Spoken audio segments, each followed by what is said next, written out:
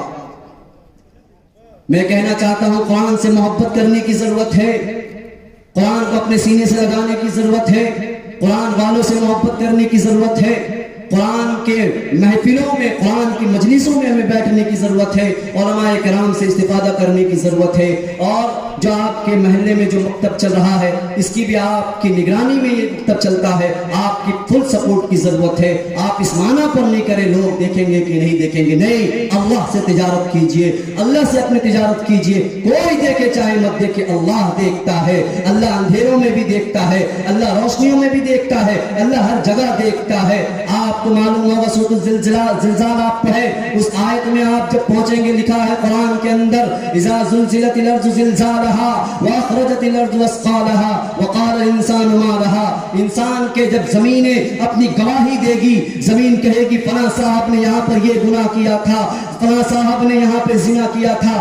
آج ہم گھر کے اندر دروازہ ڈور کو لاک کر دیتے ہیں کہ میرے ابا نہیں دیکھتے, میرے چچا نہیں دیکھ رہے ہیں, میرے گھر کے لوگ نہیں دیکھتے. یاد رکھ لیجئے میری مائیں اور بہنیں, چھپ کر گناہ کرنے والی کان کھول کر سن لو, یہ آپ کیا سوچتے ہو کہ اللہ نہیں دیکھ رہا؟ قرآن میں اللہ نے کہا ہے آپ جس جگہ پہ جس پلیس پر گناہ کرتے ہو, جس پلیس پر اللہ کی نافرمانی کرتے ہو, وَأَخْرَجَتِ الْأَرْضُ أَثْقَالَهَا, کہ قیامت کے دن یہ زمینیں گواہی دیں گی اے اللہ اس زمین پر, اس جگہ پر, اس وقت پر اس نے گناہ کیا تھا. آپ کہیں گے وقال الانسان ما لها, انسان کہے گا اللہ یہ کیا ہو رہا ہے, what is happening here, I can't believe. اللہ خود کہتے ہیں, وہ خود سوچ نہیں سکتا کہ یہ کیا ہو رہا ہے, وہ کہے گا کیا ہو, وقال الانسان ما لها, کیا ہے, what is this, what is wrong with me, یہ کیا ہو رہا ہے. میں کبھی سوچا نہیں جس ٹائلز کے اوپر, جس گھر کو بند کر کر, جس آفس کے اندر, جس اسکول و کالج کے اندر ہم گناہ کرتے ہیں ماں باپ سے بچ کر, اپنے اساتذہ سے بچ کر, یاد رکھ لیجئے آپ کو اس جگہ کو بھی دیکھنا ہوگا. کل قیامت میں وہ جگہ, وہ زمین, وہ اسپیس گواہی دینے کے لیے کھڑی ہوگی کہ اللہ فلاں صاحب نے اس وقت میں اس ٹائم پر اس نے گناہ کیا تھا. تو ہم گناہ سے نہیں بچ سکتے, نیکی کے کام پر ہمیں لوٹنا ہوگا. we have to turn to Allah, ہمیں اللہ کی طرف رجوع ہونا ہوگا, اللہ کے قانون کے مطابق زندگی بسر کرنا ہوگا, ہمیں حق کے ساتھ دینا ہوگا, عدل کے ساتھ قائم رہنا ہوگا, تب ہم جا کر کامیاب ہوں گے. اور یہاں بھی کامیابی ملے گی, آخرت میں بھی کامیابی قدم چومے گی انشاءاللہ. ہم ایک چیز مہیا آج سے ارادہ کریں, پکا سچا ارادہ کریں کہ آج کے بعد جو ہم زندگی گزاریں گے قرآن کو سب سے پہلے سیکھنے کی کوشش کی جائے. میں نے ایک حدیث پڑھی, حدیث کے اندر لکھا طلب العلم فریضۃ علی کل مسلم و مسلمہ, کہ علم کا طلب کرنا مسلمان مرد اور عورتوں کے لیے فرض ہے.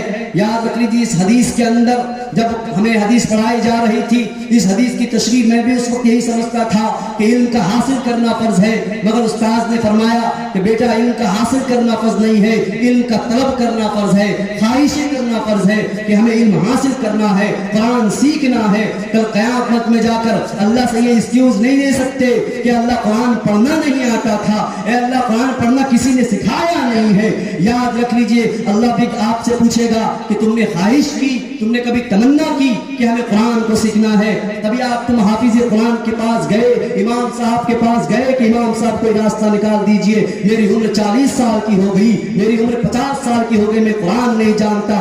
شرم آتی ہے ایسے لوگوں پر, اور وہ کہتے ہیں کہ ہم 40 سال کے ہو گئے, ہم اب کیا سیکھیں گے قرآن. نہیں, اس چیز کو دل سے نکال دیجئے, اللہ کی طرف رجوع ہو جائیے, اللہ سبحانہ و تعالیٰ کے لیے جھوکنا سیکھیے. جب ان کے لیے جھوکیے گا اللہ سبحانہ و تعالیٰ آپ کو بلند کرے گا انشاءاللہ.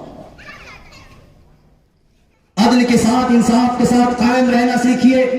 آج ایمان کی طاقت ہمارے دلوں میں نہیں ہے, وجہ یہ ہے کہ ہم سب کے بیچ سے قرآن جو ہے نکلتا جا رہا ہے, قرآن کی تلاوت ہم نہیں کرتے جس سے ہمیں طاقت ملتی ہے. عدل اور انصاف کا تقاضا یہ ہے کہ انسان جب کسی چیز کی گواہی دے, سچی گواہی دے, جب کسی کے سامنے کسی کا فیور کرے تو حق والوں کے ساتھ فیور کرے. آج ہم دیکھتے ہیں کہ میرا بھائی ہے، میرا رشتہ دار ہے، قرآن صاف کہتا ہے کہ کبھی بھی لڑائی اور جھگڑے ہو جائیں بیچ میں تو کبھی یہ مت دیکھنا کہ تمہارا بھائی ہے، تمہارا چچا ہے، تمہارا بھتیجا ہے، تمہاری بہن ہے. کبھی یہ نہ دیکھنا کہ میری ماں ہے. یاد رکھ لو، دیکھنا اگر کوئی چیز پر ہے تم اس چیز کو دیکھنا کہ ظالم کون ہے، مظلوم کون ہے. اگر ظالم تمہارا بھائی ہے تو اس کے خلاف کھڑے ہو جاؤ کہ بھائی تم ظلم کر رہے ہو، ظلم کو روکو. کلکتے شہر میں یہ چیزیں بہت ملتی ہیں، اس لیے میں بیان کر رہا ہوں.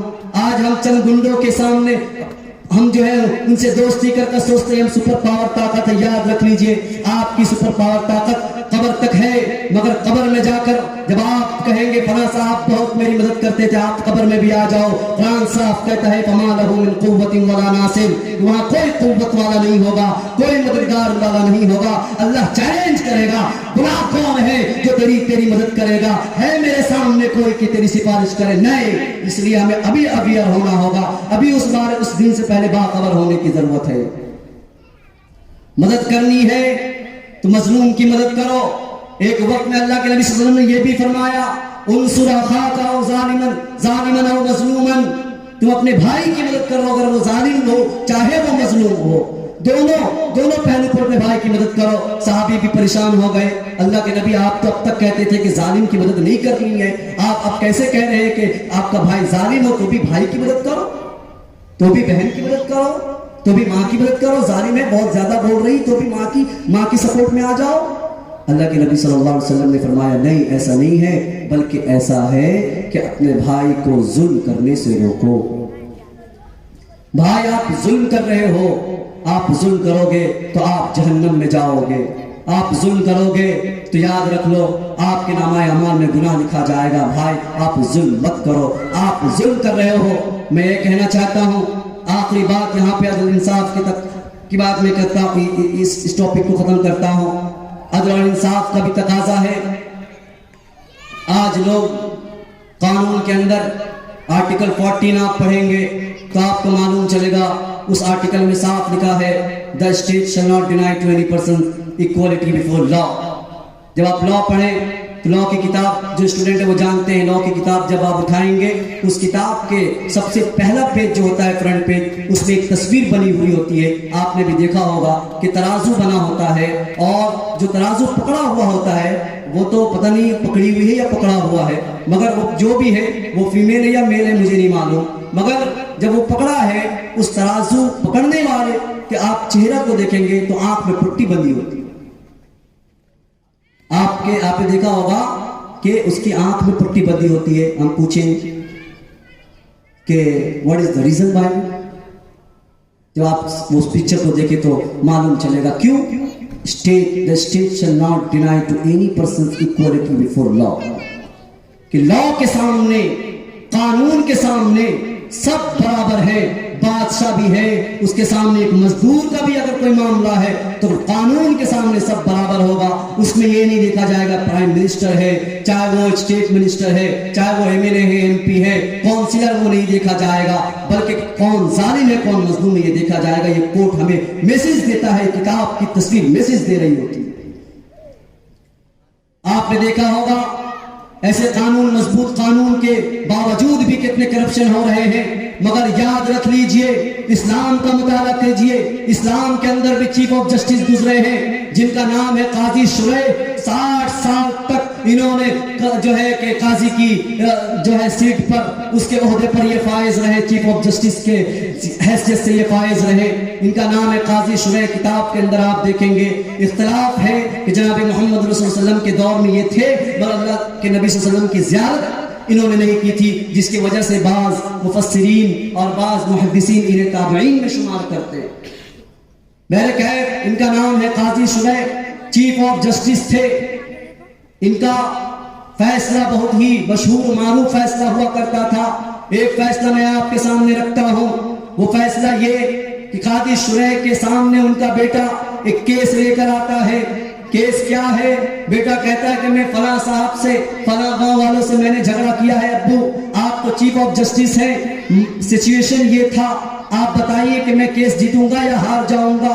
باپ کہتے ہیں کہ بیٹا یہ اللہ کے نبی کے دور کی بات میں آپ کے سامنے کر رہا ہوں. یہ اسلام عدل اور مساوات سکھاتا ہے, اس کی تعلیم اسلام دیتا ہے. شریعت ہمیں یہ بتاتی ہے کہ کسی کے سامنے ظالم اور مظلوم ہو تو ظالم کی حمایت میں آگے نہیں آنا, اس کے خلاف کھڑے ہو جانا ہے, چاہے وہ آپ کا بیٹا کیوں نہ ہو, چاہے وہ آپ کی بیٹی کیوں نہ ہو. اللہ کے نبی صلی اللہ علیہ وسلم نے فرمایا کہ اگر گناہ کرتے ہوئے, اگر ظلم کرتے ہوئے, اگر فاطمہ بھی چوری کرتے ہوئے پکڑاتی ہے تو اس کے ہاتھ کو بھی کاٹ دیا جائے گا. یہ ہم سب کے آقا جناب محمد صلی اللہ علیہ وسلم کا اسٹیٹمنٹ ہے کہ میری بیٹی, لاڈلی بیٹی, پیاری بیٹی حضرت فاطمہ بھی اگر چوری کرتی ہوئی پکڑا جاتی ہے کہ یہ نہیں دیکھا جائے گا یہ محمد صلی اللہ علیہ وسلم کی بیٹی ہے.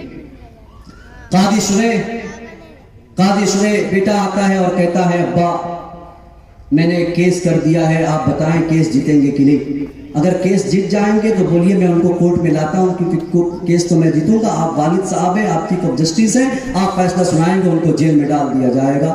باپ کہتے ہیں ٹھیک ہے بیٹا آپ لے آؤ. بیٹا خوش ہو جاتا ہے. قاضی شریح صاحب بیٹا خوش ہوتا ہے اور جاتا ہے اپنے جو اگینسٹ پارٹی ہے اس کو اٹھا کر لاتا ہے کورٹ کے اندر کھینچتا ہوا, کہتا ہے چلو اب کورٹ میں فیصلہ کریں گے, جھگڑے ہو گئے ہمارے تمہارے درمیان میں.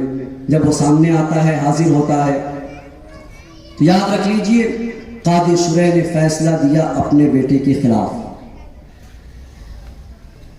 ابھی آپ کو کوئی کہے کہ جاؤ جو ہوگا ہم دیکھ لیں گے, ہم سمجھ لیں گے, تم جو کرنا ہے کر لو, ہم سمجھ لیں گے. انسان تو طاقت آ جاتی ہے کہ میرا بڑا بھائی بہت طاقتور ہے, بلڈر ہے, پولیس میں ہے, طاقت آتے ہی ہم کہیں بھی جاتے ہیں, کسی کے اوپر بھی ظلم کر دیتے ہیں. قاضی شریح چیف آف جسٹس ہے, اپنے بیٹے کو کہتے ہیں ٹھیک ہے آپ لے آؤ. جب لاتے ہیں, لانے کے بعد قاضی شریح اپنے بیٹے کے خلاف فیصلہ سنا دیتے. بیٹا اچنبھا رہ جاتا کہ باپ تو مجھے لانے اس لیے کہہ رہے تھے کہ اگر میں کیس جیت جاؤں گا تو میں اسے جیل میں ڈال دیتا, مگر والد صاحب تو مجھے ہی جیل میں ڈال دیے. یہاں تک لکھا ہے کتاب کے اندر, تاریخ الخلفاء کا آپ مطالعہ کریں, اس میں بات لکھی کہ ان کو جیل میں ڈالا گیا. جیل میں ڈالنے کے بعد والد صاحب خود کھانا پہنچایا کرتے تھے. بچہ پوچھتا ہے ابا جان آپ نے ایسا کیوں کیا؟ میں تو پہلے ہی مشورہ کر لیا تھا کہ کیس میں جیتوں گا تبھی میں ان کو لاؤں گا, اگر کیس ہار جاتا تو میں ان سے مصالحت کر لیتا, ان سے جو ہے ڈیل کر لیتا, بھائی ختم کرو مسئلہ کو. آپ نے کی اجازت سے میں نے لایا اور آپ نے مجھے جیل میں ڈال دیا. تاریخ جملہ سنیے, قاضی شریح نے فرمایا بیٹا مجھے معلوم ہے تو میرا عزیز ہے, تو میرا پیارا ہے, ہر باپ کو اس کی اولاد پیاری ہوتی ہے. قاضی شریح نے بھی جواب دیا بیٹا میں جانتا ہوں کہ تو میرا عزیز ہے, مگر یاد رکھ لے تجھ سے زیادہ بھی عزیز میرے لیے کوئی ہے تو وہ اللہ ہے, وہ پروردگار ہے, وہ خالق کائنات ہے جس نے ہم سب کو پیدا کیا ہے. 70 ماؤں سے زیادہ جو ہم سے محبت کرتا ہے کہ تجھ سے زیادہ بھی مجھے کوئی عزیز ہے, پیارا ہے, وہ ہم سب کا اللہ ہے. میں آج تجھے اگر منع کر دیتا تو تو کسی مظلوم کو تو کورٹ میں نہیں لاتا, اور جس کی وجہ سے کل قیامت میں میری پوچھ تاچھ ہوتی اور میں پکڑا جاتا. یاد رکھ لیجئے یہ اصل چیز ہے کہ ہم اپنی آخرت کی تیاری کریں, ہم اپنے آخرت کے بارے میں سوچیں کہ وہاں کیا بنے گا. یہی حافظ قرآن, یہی قرآن والوں کی اگر آپ مدد کرتے ہیں, قرآن کی تعلیم حاصل کرتے ہیں یا قرآن والوں کی مدد کرتے ہیں, اللہ کی ذات سے امید ہے کہ اللہ سبحانہ و تعالیٰ اس قرآن کی آپ معاون بن کر زندگی گزاریں گے. یہ امید ہے, قوی امید ہے, اللہ سبحانہ و تعالیٰ ان کے ذریعے آپ کی مغفرت فرمائے گا کل قیامت میں انشاءاللہ. اس چیزوں کے لیے ہمیں تیار ہونا ہے.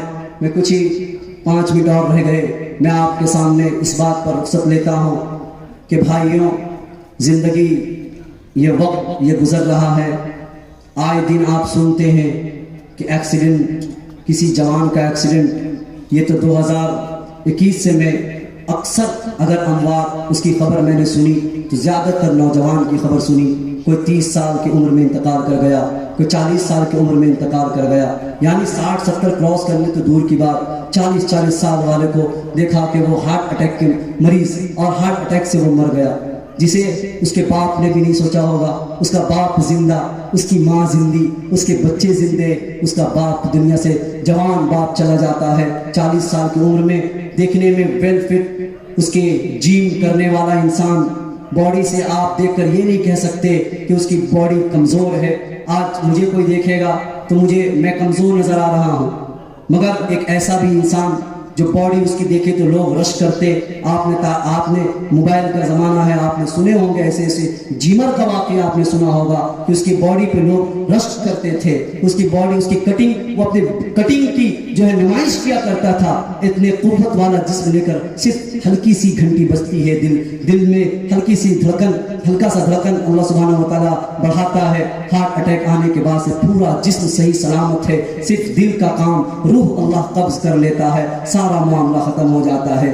ہم جو ہے تھوڑی سی زندگی کو خوشگوار بنانے کے لیے ہم اپنی آخرت کو برباد کرتے ہیں. نہیں, اگر گناہ کرتے ہیں تو یاد رکھ لیجئے گناہ چھوڑ دیجئے. اگر نیکی کرنے کی طاقت آپ میں نہیں ہے تو گناہ بھی چھوڑنے کی عادت ڈالیے. گناہ پہ گناہ ہو رہا ہے, نیکی کا پتہ نہیں ہمیں چاہیے کہ ہم گناہ سے باز آ جائیں اور نیکی والا کام کریں. جب نیکی والا کام کریں گے, تھوڑے کام نیکی کے کرتے جائیں گے, اللہ سبحانہ و تعالیٰ اس چھوٹی سی نیکی کے کام سے ہمیں بڑھاتا ایک دن اللہ کا ولی بنا دیتا ہے. شرط یہ ہے کہ ہم گناہ سے بچنے والے بن جائیں. اسی چند باتوں پر میں آپ کے سامنے سے رخصت ہوتا ہوں, اس امید کے ساتھ اللہ سبحانہ و تعالیٰ نے جو باتیں میں نے کہی, جو آپ لوگوں نے سنا ہے, اللہ تعالیٰ اس پہ عمل کی توفیق عطا فرمائے. ایک عدل کے ساتھ اور مضبوط جسم کے ساتھ مضبوط دل ہم اپنے اندر پیدا کریں, مضبوط دل کے اندر مضبوط ایمان پیدا کریں. ٹیپو سلطان رحمۃ اللہ علیہ کا قول میں آخر میں آپ کے سامنے پیش کرتا ہوں. ٹیپو سلطان رحمۃ اللہ علیہ نے کہا کہ ایک دن شیر کی زندگی گزارو, 100 دن گدڑ کی زندگی گزارنے سے بہتر ہے ایک دن شیر کی طرح زندگی گزارو. اپنے آپ کو قوت والا بناؤ, اپنے آپ کو طاقتور بناؤ. اس معنی پر نہیں کسی سے جھگڑنا ہے, ایمان کے معنی پر, ایمان کی قوت, یعنی غلط چیزوں پر اپنے آپ کو کھڑا ہونا.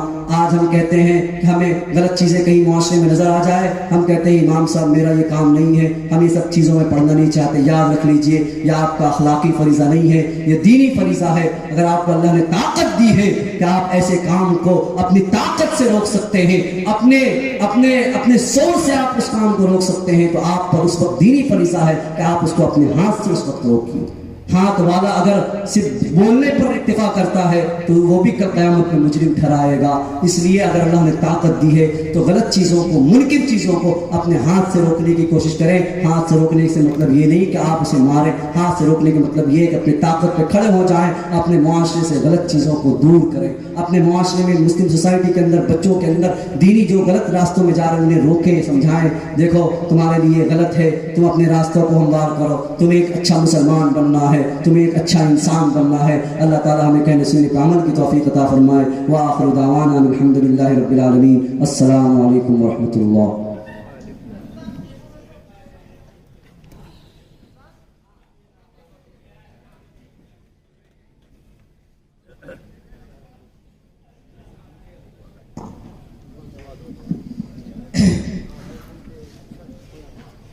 آپ حضرات درود شریف پڑھ لیں, اب دعا ہو جائے گی, وقت بہت ہو چکا ہے. الحمدللہ رب العالمین والصلاة والسلام علی سید الانبیاء والمرسلین. اللہم انت السلام انت السلام تبارک یا ذو الجلال والاکرام. اللہم اعنا علی ذکرک وشکرک وحسن عبادتک. اللہم احفظنا من کل بلاء الدنیا وعذاب الآخرہ. اللهم إنك عفو كريم تحب العفو فاعف عنا يا كريم. اللهم إنا نسألك العفو والعافية في الدنيا والآخرة. رب اجعلني مقيم صلاتي ومن ذريتي ربنا وتقبل دعاء. ربنا